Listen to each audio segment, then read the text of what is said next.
Hello friend, welcome to PPSC platform. आज का जो हमारा सेशन होगा जनरल साइंस का लेक्चर नंबर 12 है ये। और आज के सेशन में हम लोग करेंगे बीपीएससी 45th और बीपीएससी 66th में जो भी सवाल पूछे गए हैं प्रीलिम्स एग्जाम में जनरल साइंस के, उन सारे सवालों को आज के वीडियोज में करने वाले हैं। आज लगभग हम लोग 45 प्लस प्रश्नों को करने वाले हैं। जैसे कि आपको पता होगा, ये हमारा प्रीवियस ईयर को लेके लास्ट सेशन है। हम लोगों ने 3 से 4 सेशन किया है और उसमें हम लोगों ने जितने भी अभी तक सवाल पूछे हैं बीपीएससी ने प्रीवियस ईयर में, हमने सारे सवालों को कर लिया है। उसके बाद जो हमारा वीडियोस आएगा लेक्चर नंबर 13, 14, 15, वो जो अपकमिंग वीडियो है उसमें आप देख सकते हैं यहाँ पे टॉप 100 एमसीक्यू आपको करवाएंगे हम लोग फिजिक्स का, फिर उसके बाद केमिस्ट्री का, उसी तरह से बायो का। ये लेक्चर नंबर 13, 14 और 15 में ये वीडियोज है जो ये वीडियोज आपको वीक में 1 डे मिलेगा। इट मीन्स कि आपको ये 3 वीक में आपको सारे वीडियोज मिलेंगे, या तो हो सकता है उससे पहले मिले। मैं इसका कोई मैं फिक्स टाइमिंग नहीं बताऊंगा, लेकिन हाँ, जब भी आपको वीडियोज मिलेगा तो जो टाइमिंग होता है अपलोड करने का 10 बजे ही मिलेगा। इस बात को ध्यान रखिएगा। आज का वीडियो लेट हुआ है तो लेक्चर नंबर 13, 14 और 15, ये 15 लेक्चर आप अगर देख लेते हैं अच्छे तरीके जितने भी सवाल पूछे गए उन सवालों को अच्छे तरीके से याद कर लेते हैं कैसे भी करके। और मैं एक वीडियो बनाऊंगा जिसमें मैं आपको करवाऊंगा इम्पॉर्टेंट टॉपिक, मीन्स जितना भी बीपीएससी प्रीवियस ईयर को मैंने देखा और हम लोगों ने एनालिसिस किया, तो ऐसा आप लोगों को लगा होगा कि बहुत सारे सवाल रिपीट होते हैं हमेशा एग्जाम में। अगर इस बीपीएससी में पूछा है तो अगला बीपीएससी में पूछा गया है 4-5 सवाल, तो कहीं ना कहीं ज्यादातर सवाल आप लोग अगर 10 साल के सवालों को देखिए तो सारे सवाल एक दूसरे से मिलते जुलते हैं, पूरे रिपीटेड क्वेश्चन पूछे जाते हैं। तो हम लोग क्या करेंगे कि इंपॉर्टेंट टॉपिक का मैं आपको वीडियो बनाऊंगा, 15 से 20 मिनट का वीडियो होगा। उसमें मैं आपको सब्जेक्ट वाइज बताऊंगा, फिजिक्स में कौन सा चैप्टर, केमिस्ट्री में कौन सा, मतलब topic important topic wise video में बनाऊंगा।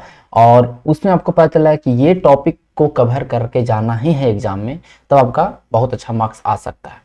तो इस तरह से सारे सब्जेक्ट का मिलेगा, लेकिन अभी हम लोग साइंस का बनाएंगे और 13, 14, 15 वीडियोस के बाद बनेगा। इस बात को ध्यान रखिएगा। ये वीडियो हो सकता है आपको जल्दी भी मिल जाए, ऐसा नहीं है, लेकिन जैसे जैसे हम लोग जैसे कि इसमें हम 100 सवालों को अरेंज करेंगे और इम्पोर्टेंट एमसीक्यू, तो थोड़ा टाइम लगेगा। ओके, तो आइए स्टार्ट करते हैं आज के सेशन को। और 45 डे सीरीज चल रहा है, उसमें हम लोग 31 31 वीडियो हम लोग बना चुके हैं, तो उसका भी हम लोग जल्दी ही खत्म करेंगे। जैसे कि अभी साइंस का वीडियो जो नहीं आएगा तो उसका हम लोग कंटिन्यू करेंगे। तो लगभग फरवरी तक हम लोग का पूरा ये खत्म हो जाएगा। फिर पूरा मार्च हमारा बच जाता है, पूरा अप्रैल बच जाता है। तो मार्च में आपको बहुत सारे मॉडर्न हिस्ट्री की चीज़ों को करवाऊंगा, जैसे 200-300 मॉडर्न हिस्ट्री सवाल हो गया या 1000 सवाल हो गया, इस तरह से करवाएंगे हम लोग। तो बहुत ज़्यादा प्रिपरेशन बीपीएससी प्रीलिम्स के लिए बहुत ज़्यादा टाइम भी आपके पास है, बहुत सफिशियंट टाइम है अच्छा स्कोर करने के लिए। और आपको मैं अच्छा तैयारी भी करवाऊंगा फॉर द प्रीलिम्स के लिए, उस चीज़ के लिए आपको परेशान नहीं होना। बाकी ऑप्शनल हिस्ट्री का क्लासेस स्टार्ट होगा मार्च में स्टार्ट हो जाएगा ऑप्शनल का क्लासेस। मार्च पूरा क्लास चलेगा, आपको डेली लाइव क्लास चलेगा फॉर द हिस्ट्री ऑप्शनल। तो आइए स्टार्ट करते हैं आज के पहले सवाल के साथ। Which of the following electronic configuration is for a metallic element.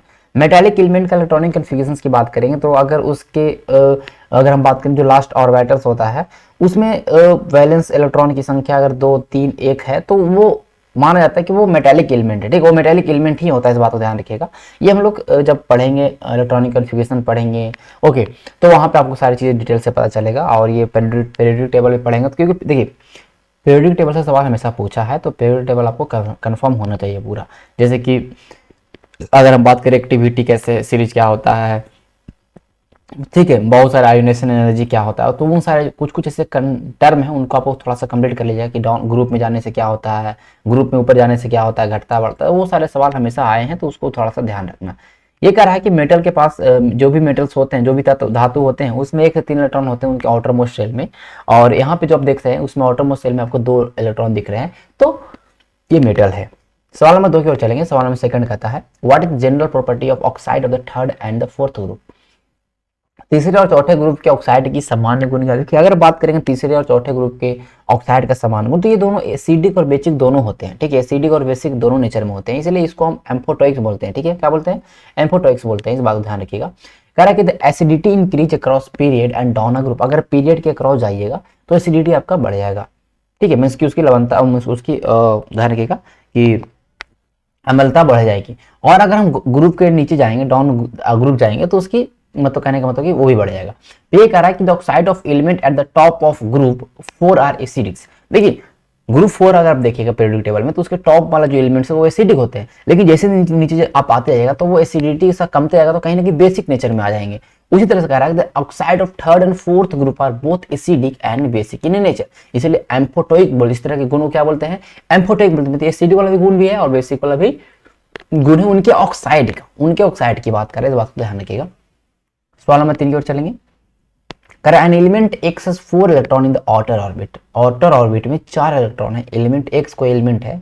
What is the formula of compound made by hydrogen and this element, hydrogen के साथ रिएक्शन करवाना है इस एलिमेंट को या मिला के बनाना है तो क्या बनेगा, वो तत्व का फॉर्मूला क्या होता है, उस तत्व का फॉर्मूला होगा XH4 होगा, इस बात में XH4 होगा। देखिए क्योंकि एलिमेंट एक्स के पास 4 वैलेंस इलेक्ट्रॉन है और हाइड्रोजन के पास 1 है, तो जब कंपाउंड बनेगा तो एक्स के पास जो मतलब एलिमेंट एक्स है जो हाइड्रोजन के साथ जो बनाएगा फॉर्मूला वो बनेगा XH4 बनाएगा, XH4 बनाएगा, इस बात को ध्यान रखिएगा। हम लोग केमिकल रिएक्शन करके देखें तो आपको समझ में आएगा अच्छा तरीके से कैसे कैसे क्या होगा।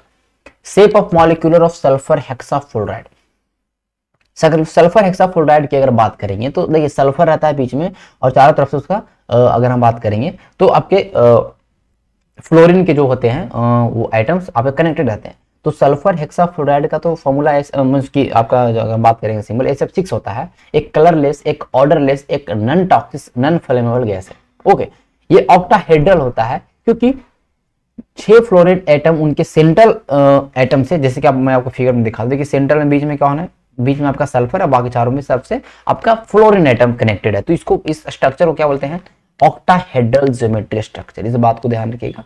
चलते हैं हम लोग आगे। सवाल नंबर 5 कहता है हु इन्वेंटेड टेलीस्कोप, दूरबीन का खोज गैलीलियो, बहुत सिंपल सवाल है। इन्वेंटेड और डिस्कवरी से सवाल आया है तो आपको ये चीज कवर करके रखना है। ओके, हमेशा हमेशा आपको याद रखना है, एक लिस्ट मिल जाएगा, पोल्यूसेंट हो गया, बहुत सारे बुक में मिल जाएंगे, तो वहां पे आपको दिख जाएगा कि आविष्कार और आविष्कारकर्ता के नाम करके, तो उसको आप एक बार देख लीजिएगा, ठीक है। सवाल नंबर 6 की ओर चलेंगे, सेम सवाल है, एरोप्लेन का आविष्कार किसने किया, तो राइट बर्थ आपको पता होना चाहिए। यहाँ पे लिखा है कि एरोप्लेन का आविष्कार राइट 1903 में किया गया राइट बर्थ द्वारा। ओके, उनका नाम है ऑरविले और विल्बर राइट। फिर उसके बाद कह रहा है कि जेम्स वाट, जैसे ऑप्शंस आपको देख रहे हैं, जेम्स वाट यहाँ आप देख सकते हैं, आप मैं आपको बता दूं, जेम्स वाट स्टीम इंजन का आविष्कार किया था और हॉर्स पावर के कंसेप्ट को डेवलप किया था। ओके, ऐसा यूनिट ऑफ पावर वाट। मैं सारे ऑप्शंस के बारे में बात कर, देखिए सर हम्फ्री डेवी की बात करेंगे तो ये इंग्लिश केमिस्ट है और इन्होंने क्या किया कि इलेक्ट्रोकेमिस्ट्री में बहुत ज्यादा योगदान दिया और उन्होंने बहुत सारे केमिकल एलिमेंट जैसे कि सोडियम है, पोटेशियम है, कैल्शियम, इनकी खोज की है हम्फ्री डेवी ने। और देखिए अगर हम्फ्री डेवी की बात करते हैं तो उन्होंने माइनर सेफ्टी लैम्प का खोज किया। क्या माइनर सेफ्टी लैम्प का खोज किसने किया, तो हम्फ्री डेवी, इस बात को ध्यान रखिएगा। उसके बाद आपको आता है von वेरून।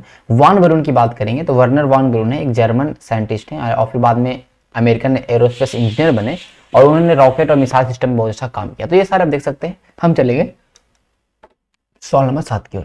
How many pair of nerves originate from the spinal cord. देखिए स्पाइनल कोड की बात करो, वहां पे पेयर ऑफ नर्व्स कितने होते हैं, तो वहां पे पेयर ऑफ नर्व्स होते हैं 31, ठीक है, 31 पेयर ऑफ नर्व्स होते हैं जिसमें 8 कैर्विकल्स होते हैं, 12 थोरोइक्स होते हैं एंड 5 लंबर। ये देख सकते हैं, ये आपको डाटा याद नहीं रखना जरूरी नहीं है, लेकिन ये याद रखना कि 31 पेयर ऑफ नर्व्स होते हैं जो स्पाइनल कोड से ओरिजिनेट होते हैं, इस बात को आपको ध्यान रखिएगा। ओके, हम चलेंगे सवाल नंबर 8 की ओर। The control centre of reflex action. देखिए रिफ्लेक्स एक्शन का कंट्रोल सेंटर क्या होता है, मैंने आपको पहले बताया था कि स्पाइनल कोड है जो रिफ्लेक्स एक्शन को कंट्रोल करता है। ओके, अगर हाइपोथैलेमस की बात करेंगे तो आपके टेम्परेचर को कंट्रोल करता है, रेगुलेट करता है, आपको हाइपोथैलेमस करता है।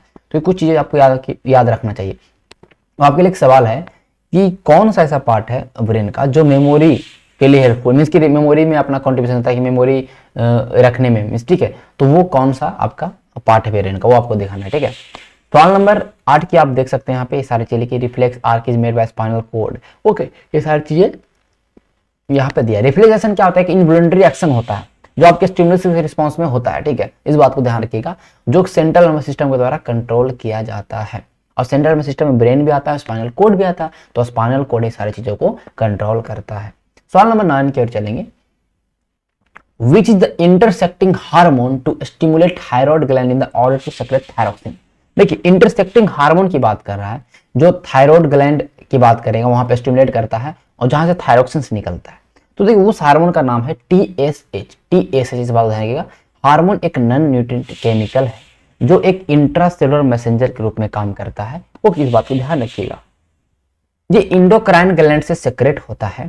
थायराइड स्टिमुलेटिंग हार्मोन TSH जो बात करेंगे वो स्टिमुलेट करता है, सिंथेसाइज करता है थायराइड हार्मोन्स को थायराइड ग्लैंड से, और ये एंटीरियर पिट्यूटरी से ये कहने का मतलब कि प्रोड्यूस होता है। तो TSH को आपको याद रखना है फॉर द थायरोक्सिन, ये आपको याद रखना है। ऐसे भी टी है तो आपको याद हो जाएगा, बहुत बड़ा चीज है नहीं। Where does the action of fertilization occur, देखिए फर्टिलाइजेशन की बात, निषेचन की प्रक्रिया जो होती है वो ओविडक्ट में होता है। कहाँ होता है? ओविडक्ट में होता है।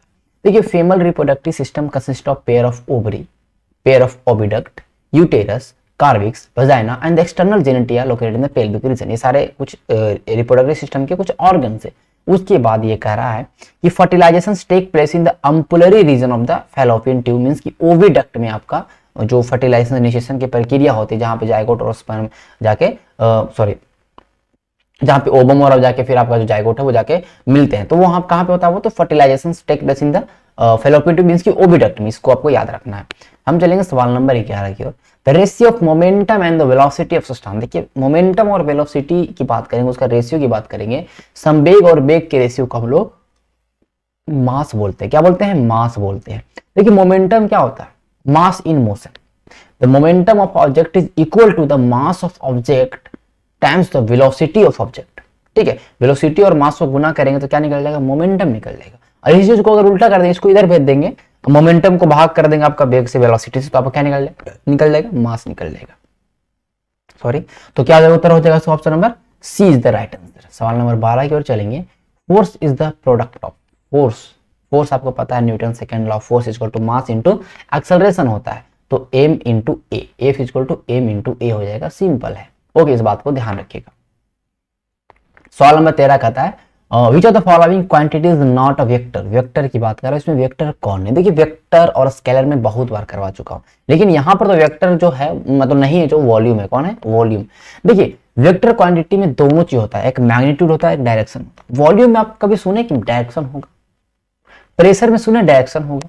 डेंसिटी में डायरेक्शन होगा? स्पीड में डायरेक्शन होगा? एनर्जी में डायरेक्शन होगा? नहीं, इन सारे चीजों में डायरेक्शन नहीं होते हैं। There are the scalar quantity. लेकिन आप अगर वेक्टर क्वांटिटी की बात करते हैं, जैसे डिस्प्लेसमेंट, वो लिखता है किस डायरेक्शन में जा रहा है, इस डायरेक्शन, फोर्स लग रहा है upward downward, torque, momentum, acceleration, velocity, ये सारे जो हैं आपके वेक्टर क्वांटिटी एग्जांपल। इस बात में वेक्टर क्वांटिटी में मैग्नीट्यूड एंड द डायरेक्शंस दोनों होते हैं, लेकिन स्केलर क्वांटिटी में ओनली आपका मैग्नीट्यूड होता है। इस बात को आपको ध्यान रखना है। ठीक है, सवाल नंबर 14 कह रहा है कि what is the called the distance between the two consecutive crest और ट्रफ। देखिए दो क्रेस्ट के बीच में, दो ट्रफ के बीच में जो दूरी होता है उसको क्या बोलते हैं? वेवलेंथ बोलते हैं। मैं ऑलरेडी करवा चुका हूं, क्या बोलते हैं उसको? वेवलेंथ बोलते हैं। in a wave the crest is the maximum point of positive displacement and the trough is the point of maximum negative displacement। तो देखिए इस तरह से बनता है, मैं आपको एक बना दूं डायग्राम, ये बार पता नहीं क्या हो जा रहा है, इस तरह से। ठीक है, तो ये है, तो कह रहा है कि the wavelength is distance between two consecutive trace. देखिए इसके बीच में और इसके बीच में ये जो डिस्टेंस है इसको क्या बोलते हैं? वेवलेंथ बोलते हैं। इस चीज को ध्यान रखिएगा। ओके, जब भी ओके, हम चलेंगे सवाल नंबर 15 की ओर। 15 नंबर सवाल कहता है which of the following has a negative charge. Negative charge किसके पास है? तो यहाँ पे बीटा पार्टिकल्स के पास नेगेटिव चार्ज होता है। इस बात को याद रखिएगा। The most common form of radiation emitted है traditionally classified alpha, beta, gamma radiations होते हैं। इसमें बीटा जो है वो नेगेटिवली चार्ज पार्टिकल्स होता है, ये आपको याद होना चाहिए। ठीक है, बीटा जो है वो नेगेटिव चार्ज पार्टिकल्स होता है। ओके, कैसे याद रहेगा? आपको कुछ भी नहीं करना। देखिए अल्फा देख लीजिए, गामा देख लीजिए, कहीं पे आपको ई दिख रहा है? नहीं दिख रहा, लेकिन आपको बीटा में ई दिख रहा है, तो ई से आप नेगेटिव आपको कहीं डिनोट करते हैं तो प्लस भी लिखते हैं नेगेटिव के लिए, तो इसको बीटा को वी मान लीजिए। जैसे कि अब मैं आपको दिखा दूं, कहीं भी नेगेटिव लिखना होगा आप क्या लिखते हैं? ऐसे लिखते हैं वी, तो यही मान लीजिए कि बीटा, तो कभी गलत होगा ही नहीं कि आपको ध्यान में आ जाएगा। अच्छा कंफ्यूजन होगा कि अल्फा है कि बीटा नेगेटिव, आपको याद है कि बीटा जो है वो नेगेटिव पार्टिकल्स है। इस बात को नेगेटिव चार्ज पार्टिकल्स है। ओके, 16वां सवाल कहता है कि एक एटम है जिसमें 2 प्रोटॉन है, 2 न्यूट्रॉन है और 2 इलेक्ट्रॉन है। Mass number. अच्छा मास नंबर क्या होता है? प्रोटॉन और न्यूट्रॉन को अगर जोड़ देते हैं देन मास नंबर निकल जाएगा। ओके, एटॉमिक नंबर पूछेगा तो केवल प्रोटॉन की संख्या एटॉमिक नंबर डिनोट करता है, लेकिन यहाँ पे मास नंबर पूछा, द्रव्यमान संख्या पूछा है, 2 और 2 4 हो जाएगा। ठीक है, चलेंगे सवाल नंबर। देखिए प्रोटॉन को जेड से डिनोट करते हैं, मास नंबर को ए से डिनोट करते हैं। इस चीज को आपको याद होना चाहिए। प्रोटॉन को जेड से डिनोट करते हैं और जेड को एटॉमिक नंबर भी बोलते हैं, क्योंकि जितना प्रोटॉन उतना एटॉमिक नंबर होगा। इस बात को ध्यान रखिएगा। सवाल नंबर 70 की बात करेंगे, सवाल नंबर 17 की बात करेंगे। For determining acceleration which is correct formula, त्वरण का ज्ञात करने के लिए सही सूत्र कौन है? A equal to B minus U by T, A equal to B plus U by T. देखिए यहाँ पे एक्सेलरेशन की बात करेंगे तो फॉर्मूला जो है A equal to V minus U by T है, ठीक है। A equal to V minus U by T है जो ये एक्सेलरेशन का फॉर्मूला है। इस बात को आपको ध्यान रखिएगा। वी आपको पता है फाइनल वेलोसिटी है, यू आपका इनिशियल वेलोसिटी होता है, टी है जो आपका टाइम टेकन होता है। इस बात को आपको याद रखना। एक्सेलरेशन क्या होता है? Rate of change in the velocity of object with respect to time. पहले इनिशियल में क्या था, फाइनल में क्या हो गया, किस टाइम से वो चेंज हुआ, तो यही सी है ना, तो v माइनस यू करेंगे ना, ये हमारा हो गया एक्सेलरेशन, ठीक है। 18 नंबर सवाल कहता है कि the radiation used in the treatment of muscle एक। देखिए मसल एक मींस की मसल्स आपके मांसपेशियों में दर्द है तो उनके ट्रीटमेंट के लिए इस्तेमाल किया था, वो होता है इंफ्रारेड। एक्सरे क्या होता है? एक्सरे आपके बॉडीज के अंदर चीजों को एक्सरे करने में, उसको पता लगाने में, डिटेक्ट करने में, उनका इमेजिंग करने में काम आता है एक्सरे। लेकिन एक्सरे से ट्रीटमेंट नहीं होता, लेकिन इंफ्रारेड का से ट्रीटमेंट होता है। आपके मांसपेशियों के अंदर जो दर्द है उनका ट्रीटमेंट में इस्तेमाल होता है इंफ्रारेड। इस चीज को आपको याद रखना है, ठीक है।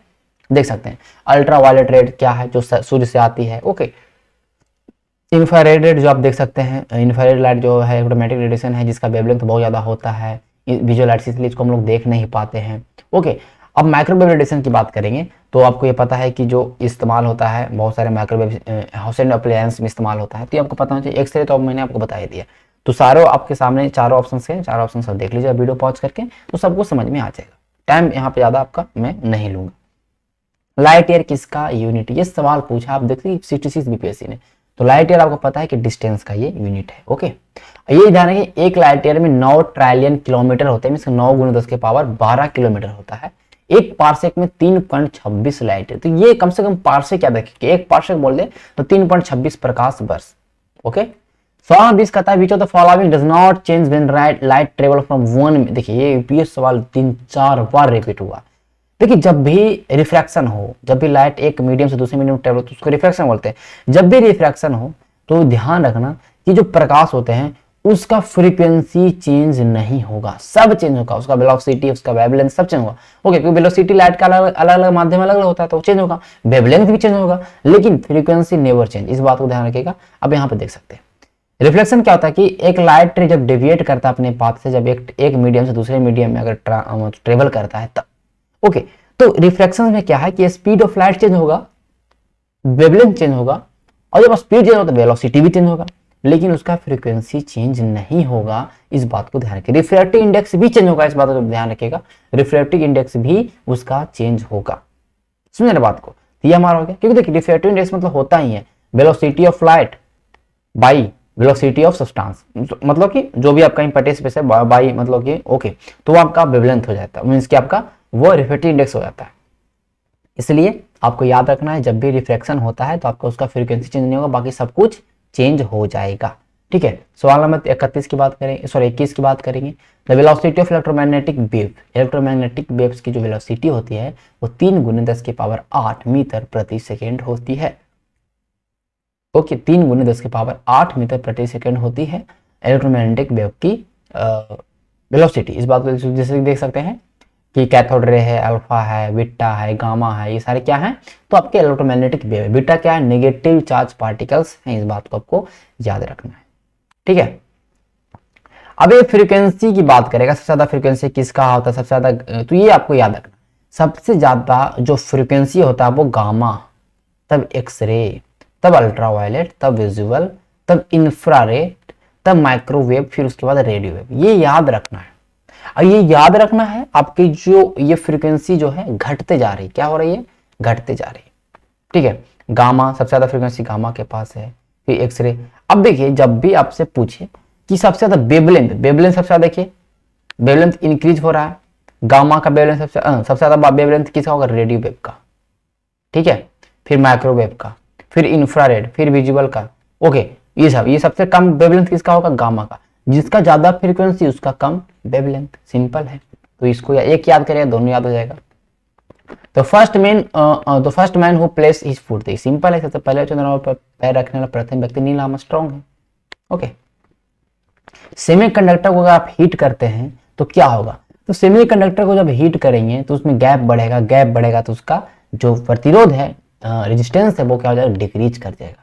ठीक है, जब भी मटेरियल को हीट करते हैं तो वैलेंस बैंड और कंडक्शन बैंड होते हैं वो मूव कर जाते हैं हीट की एनर्जी कारण। इससे क्या होता है कि वैलेंस बैंड और कनेक्शन बैंड ओवरलैप हो जाते हैं और रेजिस्टेंस इंक्रीज होते हैं। लेकिन सेमीकंडक्टर जब भी रहेगा ना तो वैलेंस बैंड और जो कंडक्शन बैंड होते हैं उनके बीच में गैप आ जाता है और इससे क्या होता है कि रेजिस्टेंस कमते जाता है और फिर क्या होता है कि क्योंकि देखिए वहां पे क्या होता है कि इलेक्ट्रॉन की संख्या बढ़ जाती है, एबिलिटी होती है, क्योंकि गैप बढ़ेगा उसमें इलेक्ट्रॉन आ जाएगा, इसलिए रेजिस्टेंस डिक्रीज होगा जब भी कोई सेमीकंडक्टर को गर्म करेंगे। लेकिन कोई और मटेरियल हो अगर उसको गर्म करते हैं तो उसका रेजिस्टेंस क्या हो जाएगा, बढ़ जाएगा।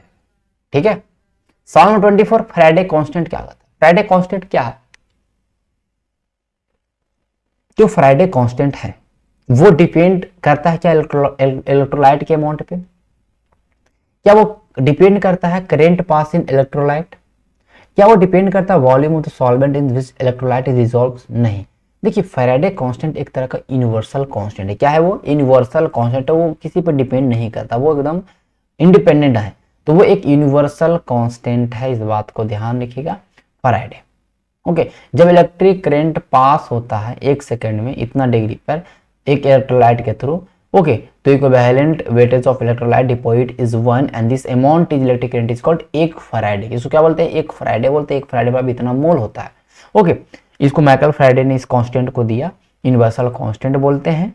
First law, second law. ठीक है, फर्स्ट लॉ कहता है कि total mass deposit at an electrode in the process of electrolysis is directly proportional to the charge pass through the. देखो जितना चार्ज पास करेगा उस इलेक्ट्रोलाइट से उतना ही उसका मास डिपॉजिट होगा इलेक्ट्रोड पे। सिंपल है, ये हो गया। सेकेंड लॉ कहता है कि if some amount of electric current is allowed to flow for some time in, देखिए अगर कोई भी इलेक्ट्रोलाइट में कुछ करंट फैला मतलब अलाउ करते हैं, फ्लो कराते हैं, तो जितना भी इलेक्ट्रोड पे मास डिपॉजिट होगा वो उसके केमिकल इक्विवेलेंट वेट के बराबर होगा। मतलब M is directly proportional to W, इस बात को ध्यान रखिएगा। और यहाँ पे M is directly proportional to Q, इस चीज को आपको याद रखना है। सवाल नंबर 25 कहता है ग्लूकोज को इथाइल अल्कोहल में, मतलब किस एंजाइम के, तो ग्लूकोज को जब भी इथेनॉल में कन्वर्ट करना है तो वो एंजाइम है जाइमेज। कौन है? जाइमेज। ठीक है, ये देख सकते हैं जाइमेज है, ग्लूकोज को कन्वर्ट किया फिर इथेनॉल बन गया। इसका इस्तेमाल बहुत जगह फैक्ट्रीज में होते हैं जहाँ पे अल्कोहलिक बेवरेज बनते हैं या वहाँ पे कहीं पे इस सारी चीजें, तो वहाँ पे इस्तेमाल होता है जाइमेज का। इन्वर्टेज, माल्टेज, डाइटेज आपको पता है। यहाँ पे वीडियोस को देख लीजिएगा, पढ़ लीजिएगा, वीडियोस को पॉज करके मैं पढ़ूंगा तो टाइम लगेगा। 26 नंबर सवाल कहता है कि लाइम वाटर, चूने का पानी दुधिया हो जाता है। देखिए लाइम वाटर कैल्शियम हाइड्रोक्साइड को जब कार्बन डाइऑक्साइड से मिश्रण करवाएंगे तो वो व्हाइट हो जाएगा, वो दुधिया फॉर्मेशन करेगा। कैल्शियम OH2 में CaOH2 को अगर CO2 से मिश्रण करवाते हैं तो कैल्शियम कार्बोनेट प्लस H2O बनाता है और ये व्हाइट फॉर्म में होता है। ठीक है, लाइम वाटर CaOH को बोलते हैं, उसको सेलेक्ट लाइम भी बोलते हैं, कैल्शियम हाइड्रोक्साइड भी बोलते हैं। जब इसमें ये मिला देंगे तो क्या बन जाएगा? वो आपका CO2 बन जाएगा। ठीक है, और जब कैल्शियम ऑक्साइड में पानी मिलाएंगे तो कैल्शियम हाइड्रोक्साइड बन जाएगा। सवाल नंबर 27 की बात करेंगे। The highest viscosity among the following. Viscosity क्या होता है? देखिए विस्कोसिटी की बात करो, मैं फिगर से बता दूं। यहाँ पे तो honey is the right answer, सबसे ज्यादा श्यानता जो की बात करते हैं। देखिए ये दो लेयर के बीच में अगर एक बीच में अगर रेजिस्टेंस लगे, एक प्रतिरोध बल लगे, रेजिस्टेंस फोर्स लगे, ठीक है, तो उसको बोलते हैं श्यानता। मतलब कैसे? जैसे कि मान लीजिए पानी है, पानी के ऊपर वाला भाग को अगर हम हिलाते हैं तो नीचे वाला भाग कहीं ना कहीं हिलता है, तो उसको एक 2 लेयर होते हैं अगर, तो उस लेयर को ऑटोमेटिक मतलब कहने का मतलब कि हिलाता है साथ में उसको भी ला देगा मूवमेंट। ठीक है, अगर आप बात कर लेते हैं, आप यहाँ पे अगर हम देख लेते हैं हनी है, ठीक है, शहद अगर कहीं पे गिरा हुआ या शहद को अगर आप उठा रहे हैं या शहद को मतलब अपने और खींच रहे हैं तो कहीं ना कहीं अपने साथ कुछ जो नीचे वाला पार्टिकल उसको मतलब जो नीचे वाला शहद है उस ऊपर वाला ऊपर से खींच रहे हैं तो नीचे वाला कहीं ना कहीं साथ खींच लेगा। मतलब समझ सकते हैं, उसको बोलते हैं विस्कोसिटी बोलते हैं। फ्लूइड का प्रॉपर्टी है, बेसिकली लिक्विड में होता है, गैस में भी होता है, लेकिन सबसे ज्यादा लिक्विड आपको देखने को मिलेगा। एक फ्रिक्शनल फोर्स है 2 लेयर ऑफ मॉलिक्यूल के बीच में। जैसे टूथपेस्ट के अंदर, टूथपेस्ट को आप कहीं पे गिरा दीजिए फिर उसको उठाइए तो कुछ अब सटा रहेगा, कुछ एकदम तो इस तरह से आएगा, तो उसको ही विस्कोसिटी बोलते हैं। मींस कि अपने साथ भी जो पार्टिकल्स है उसको भी साथ में लेते जा रहा है, तो इसको बोलते हैं श्यानता बोलते हैं। क्या बोलते हैं? श्यानता। सबसे ज़्यादा हनी में ही मिलेगा, ब्लड में तो कम मिलेगा, एयर में कम मिलेगा, पानी में, लेकिन हनी में बहुत ज़्यादा विस्कोसिटी देखने को, ज़्यादा डिस्टेंस वो करेगा, ठीक है, ज़्यादा सट जाता है। जैसे आप कुछ और भी चीज़ ले लीजिए, कोई ग्लू ले लीजिए, तो वो ज़्यादा चिपचिपा, ज़्यादा वो कहीं ना कहीं सटेगा। ओके, 28 नंबर सवाल कहते हैं मिल्क जब पुअर सोर्स, मिल्क में विटामिन सी एकदम नहीं पाया था, इस बात को याद रखना, ठीक है। अगर हम पेट्रोल और डीजल को अगर इनकम्प्लीट बर्न करते हैं तो हमारे कार्बन मोनोऑक्साइड उससे उत्पत्ति होगी, इस बात को है, कार्बन मोनोऑक्साइड की उत्पत्ति होगी जब इनकम्प्लीट कंबशन करेंगे तो। 30 नंबर सवाल कहता है कि इसमें एक प्लूटोनियम न्यूक्लाइड है और इसमें न्यूट्रॉन की संख्या पूछ रहा है। सिंपल है। अब देखो ये क्या होता है, ये प्रोटॉन की संख्या 94 क्या है, मैं आपको बता दूं, ये 94 क्या है, ये प्रोटॉन है, ठीक, मीन्स की जेड है। ये क्या आपका मास नंबर ए है। तो मास नंबर क्या होता है, प्रोटॉन और न्यूट्रॉन को मिला दो तो मास नंबर मिल जाएगा, ठीक है, प्रोटॉन और न्यूट्रॉन को मिला दो तो आपका मास नंबर हो जाएगा। देखिए यहाँ पर मैं लिख दिया हूँ, यहाँ पर शायद लिखा हो, ठीक है।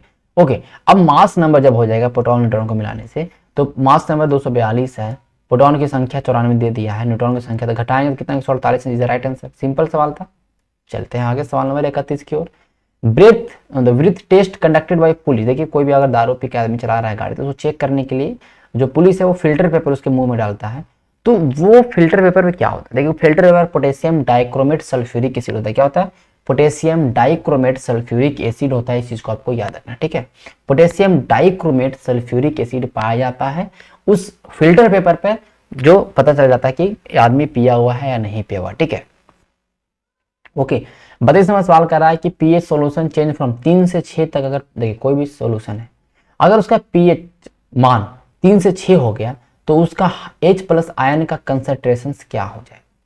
देखिए अगर ज्यादा हो गया ना, अगर देखिए जब भी पीएच मान घटे तो कंसंट्रेशन बढ़ेगा, जब भी पीएच मान बढ़े तो कंसंट्रेशन घटेगा, इस बात को ध्यान रखिएगा। ओके, तो यहां पर तो इनकी जो आंसर होगा नहीं, ये आंसर होगा नहीं। अब हमको देखना है कि 3 से 6 कर दिए हैं, ठीक है, 3 से 6 कर दिए, मीन्स कि आपका 3 पॉइंट बढ़ गया। ओके, अगर ऐसे भी कोई भी अगर रहेगा तो वो कहेगा अच्छा दुगना हो गया, तो दुगना वाला आंसर मारो तो ये भी गलत हो जाएगा, ठीक है। अब यहाँ पे 10 टाइम या 1000 टाइम, देखिए अगर हम बात करेंगे कंसंट्रेशन की तो 1000 टाइम बढ़ेगा। कैसे? क्योंकि H प्लस बराबर होता है 10 के पावर -3 हो जाएगा। क्यों? क्योंकि pH बराबर 3 दिया। अब pH 6 हो गया तो 10 की पावर -6 हो जाएगा, तो H प्लस कितना रिड्यूस होगा, 10 पावर 3 से 10 पावर 6 पे चल जाएगा, तो -3 पावर बढ़ा मतलब करेंगे तो बढ़ गया ना, घट गया ना, तो -3 की पावर कितना होगा, 10 की पावर -3 करेंगे तो 1 बता 1000 हो जाएगा, मीन्स कि 1000 टाइम्स उसका सांद्रता घट जाएगी, ठीक है। A mixture of sand and naphthalenes can be separated by rate of naphthalene के मिश्रण को किसके, देखिए रेट है और नैप्थलिन, इसके मिश्रण को हम सब्लिमेशन प्रोसेस से ही अलग कर सकते हैं, इस चीज को आपको ध्यान रखना। देखिए सवाल दोबारा पूछा, कौन सा विटामिन ब्लड क्लॉटिंग में हेल्पफुल है, विटामिन के, सिंपल सवाल है।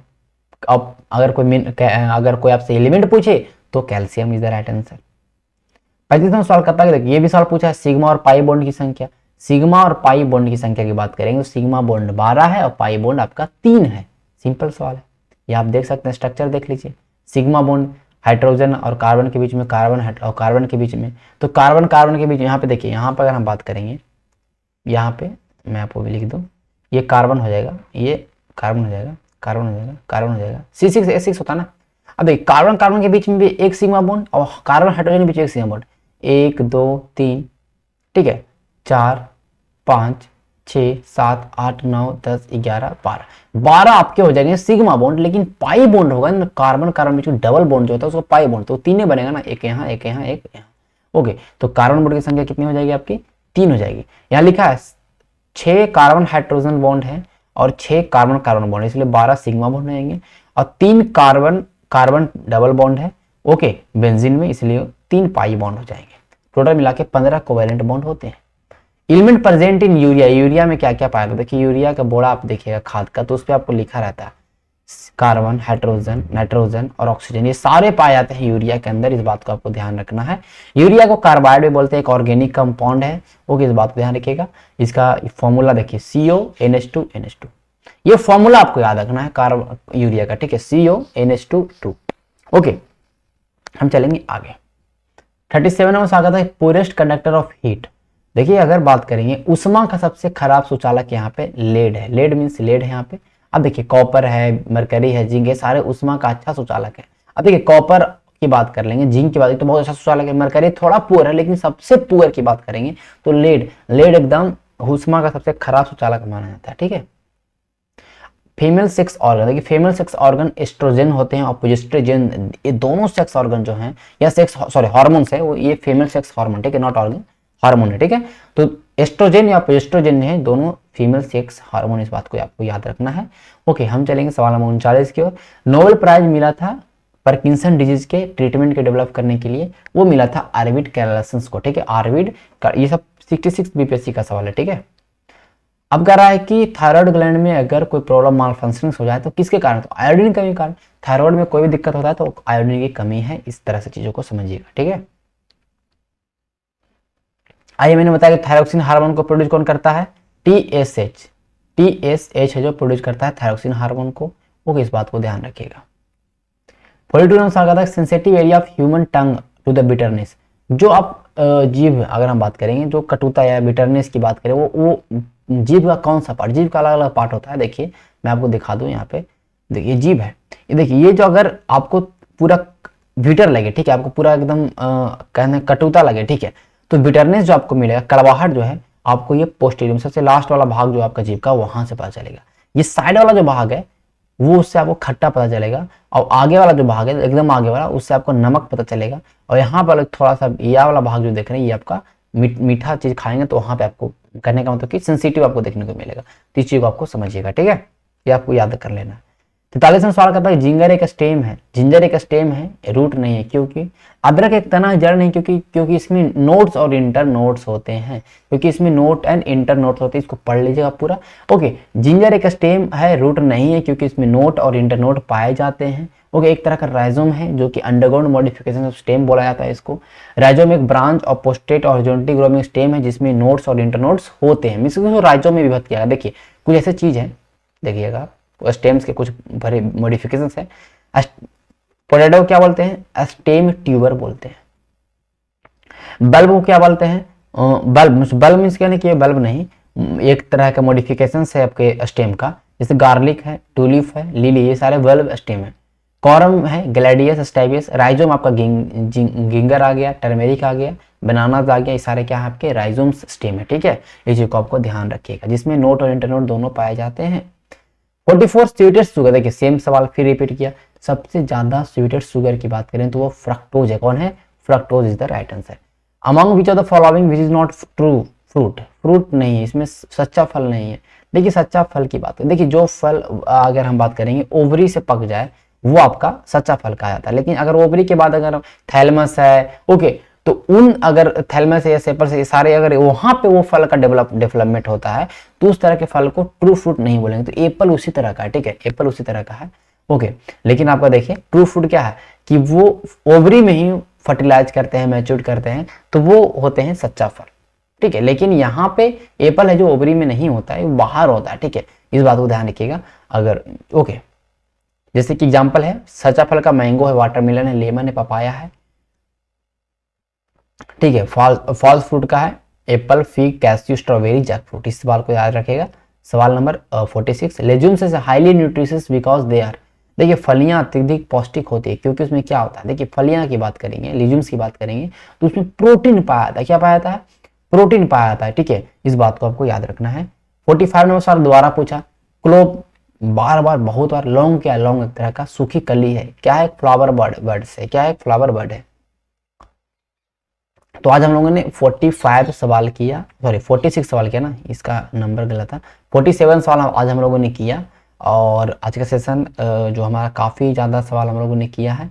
इसके बाद जो हमारा जो आएगा लेक्चर नंबर 13, 14 और 15 मैंने आपको बता दिया क्या आने वाला है, बहुत ही महत्वपूर्ण आने वाला सेशन, इस बात को ध्यान रखिएगा।